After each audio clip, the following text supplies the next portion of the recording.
اعوذ باللہ من الشیطان الرجیم، بسم اللہ الرحمن الرحیم۔ سمود والوں نے خود ایک ایسی نشانی کا حضرت صالح سے مطالبہ کیا تھا جو ان کے مامور من اللہ ہونے پر کھلی دلیل ہو کہ یہ اللہ کے پیغمبر ہیں، اور اسی کے جواب میں حضرت صالح علیہ السلام نے اونٹنی کو پیش کیا تھا۔ اس سے یہ بات تو قطعی طور پر ثابت ہو جاتی ہے کہ اونٹنی کا ظہور معجزے کے طور پر ہوا تھا، اور یہ اسی نوعیت کے معجزات میں سے تھا جو بعض انبیاء نے اپنی نبوت کے ثبوت میں منکرین کے مطالبے پر پیش کیے ہیں۔ نیز یہ بات بھی اس اونٹنی کی معجزانہ پیدائش پر دلیل ہے کہ حضرت صالح نے اسے پیش کر کے منکرین کو دھمکی دی کہ بس اب اس اونٹنی کی جان کے ساتھ تمہاری زندگی معلق ہے، یہ آزادانہ تمہاری زمینوں میں چرتی پھرے گی، ایک دن یہ اکیلی پانی پیے گی اور دوسرے دن پوری قوم کے جانور پئیں گے، اور اگر تم نے اسے ہاتھ لگایا تو یکا یک تم پر خدا کا عذاب ٹوٹ پڑے گا۔ ظاہر ہے کہ اس شان کے ساتھ وہی چیز پیش کی جا سکتی تھی جس کا غیر معمولی ہونا لوگوں نے اپنی آنکھوں سے دیکھ لیا ہو۔ پھر یہ بات کہ کافی مدت تک یہ لوگ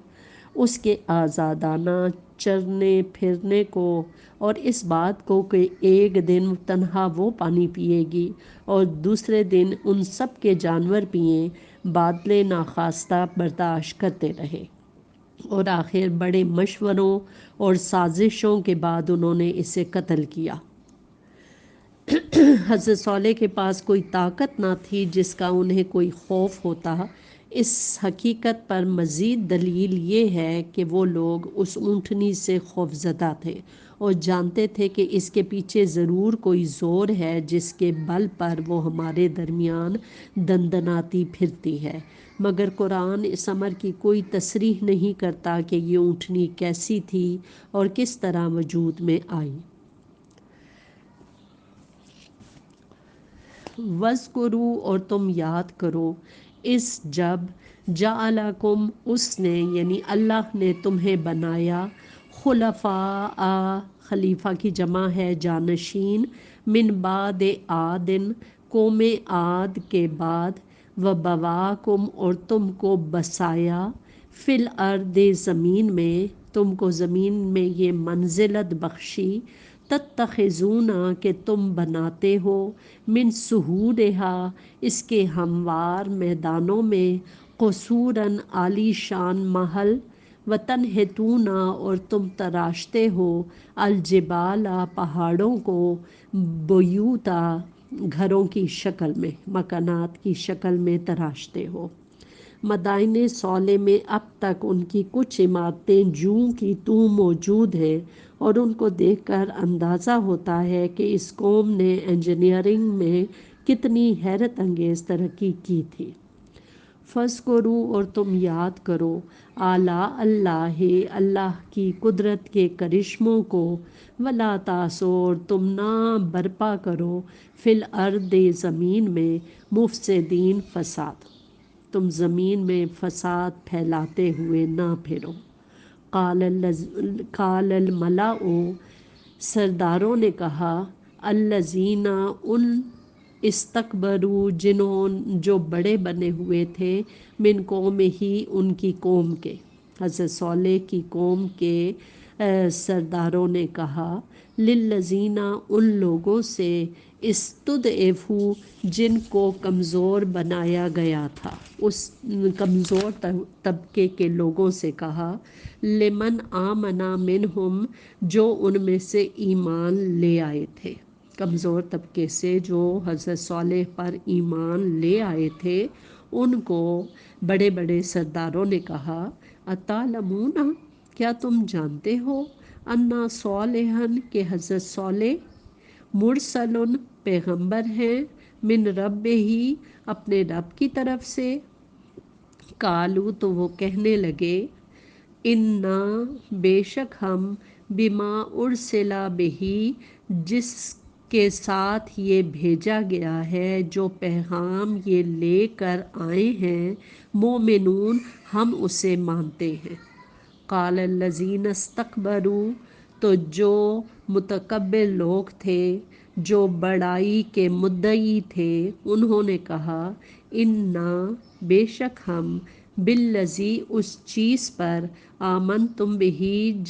جس پر تم ایمان لائے ہو، کافرون، ہم اس کے منکر ہیں، ہم اس کے انکاری ہیں۔ فعقروا الناقۃ، انہوں نے اس ناقہ یعنی اونٹنی کو مار ڈالا۔ اگرچہ مارا ایک شخص نے تھا، جیسا کہ سورہ قمر اور سورہ شمس میں ارشاد ہوا ہے،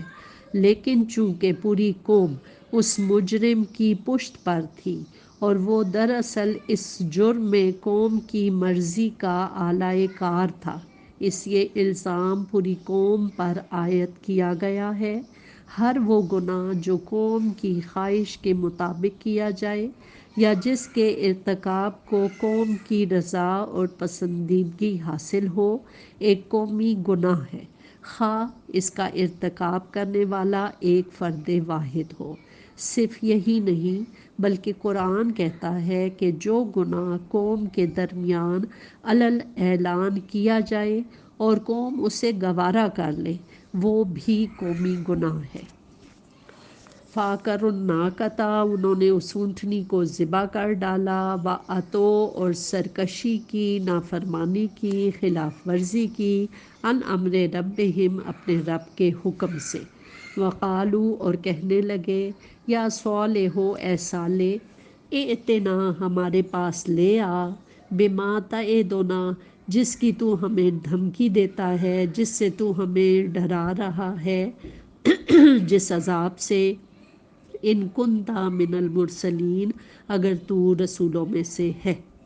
فأخذتهم الرجفۃ، فأخذتهم، ان کو پکڑ لیا، الرجفۃ، دہلا دینے والی آفت نے۔ اس آفت کو یہاں رجفہ یعنی اضطراب انگیز، ہلا مارنے والی کہا گیا ہے، اور دوسرے مقامات پر اسی کے لیے صیحہ، جس کا مطلب ہے چیخ، صاعقہ، جس کا مطلب ہے کڑاکا، اور طاغیہ، جس کا مطلب ہے سخت زور کی آواز، جیسے الفاظ استعمال کیے گئے ہیں۔ فَأَصْبَحُوا، تو وہ ہو گئے، فِي دَارِهِمْ، اپنے ہی گھروں میں، جاثمین، اوندھے منہ، پڑے کے پڑے رہ گئے، یعنی سب کے سب مر گئے۔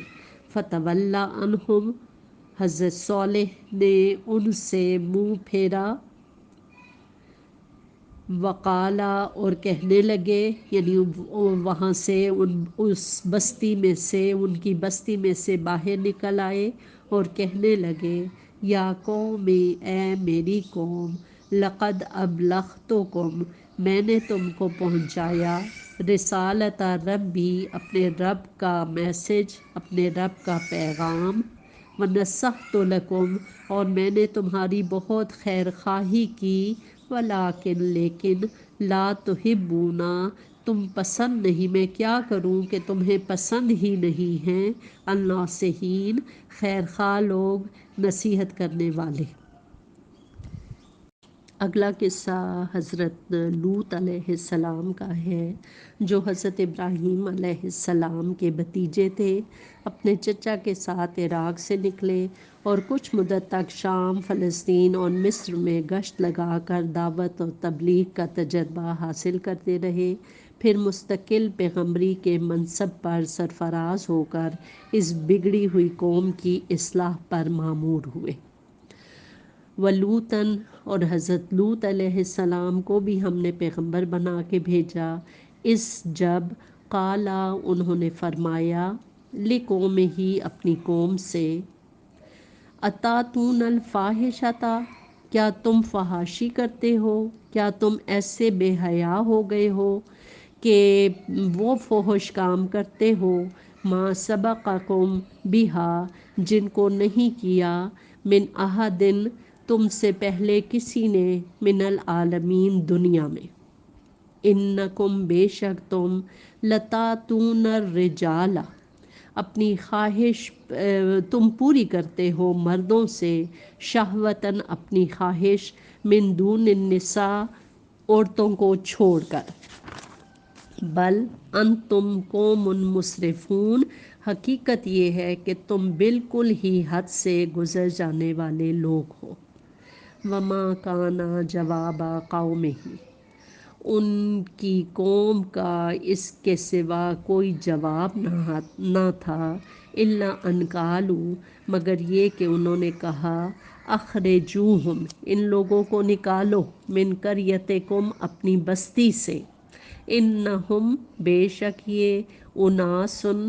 ناس کی جمع ہے، یہ ایسے لوگ ہیں، یتطہرون، جو پاک دامن بنتے ہیں، یعنی بڑے پاک باز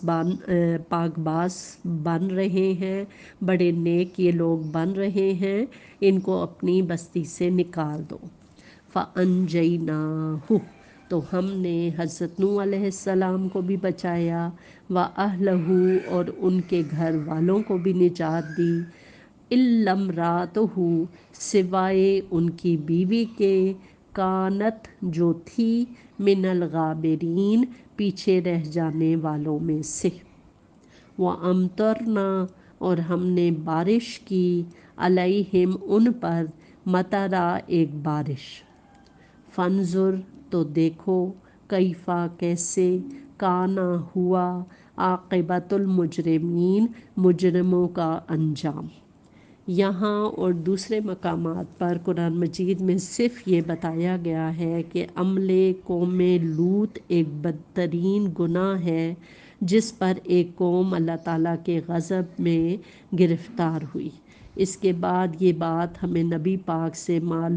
کی رہنمائی سے معلوم ہوئی کہ یہ ایک ایسا جرم ہے جس سے معاشرے کو پاک رکھنے کی کوشش کرنا حکومت اسلامی کے فرائض میں سے ہے، اور یہ کہ اس جرم کے مرتکبین کو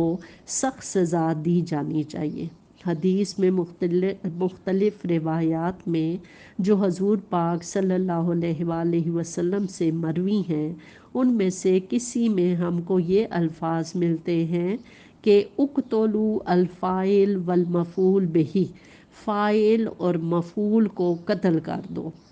کسی میں اس حکم پر اتنا اضافہ اور ہے کہ شادی شدہ ہوں یا غیر شادی شدہ، اور کسی میں ہے کہ اوپر اور نیچے والا دونوں سنسار کیے جائیں۔ بارش کا ذکر ہوا ہے، بارش سے مراد یہاں پانی کی بارش نہیں بلکہ پتھروں کی بارش ہے، جیسا کہ دوسرے مقامات پر قرآن مجید میں بیان ہوا ہے۔ نیز یہ بھی قرآن میں ارشاد ہوا ہے کہ ان کی بستیاں الٹ دی گئیں اور وہ تباہ ہو گئے۔ اللہم طہر قلوبنا، اے اللہ تعالیٰ تو ہمارے دلوں کو پاک کر دے، من النفاق، کے منافقت سے، وَأَعْمَالَنَا، اور ہمارے اعمال کو، من الرِّیاء، ریا سے، نمود و نمائش سے، وَأَلْسِنَتَنَا، اور ہماری زبانوں کو، من الکذب، جھوٹ سے، وَأَعْیُنَنَا، اور ہماری آنکھوں کو، من الخیانت، خیانت سے، فَإِنَّكَ، بے شک تو، تعلم، جانتا ہے، خائنۃ الأعین، آنکھوں کی خیانت کو، وما تخفی الصدور، اور دلوں کی چھپی ہوئی باتوں کو۔ آمین ثم آمین۔ السلام علیکم ورحمۃ اللہ وبرکاتہ۔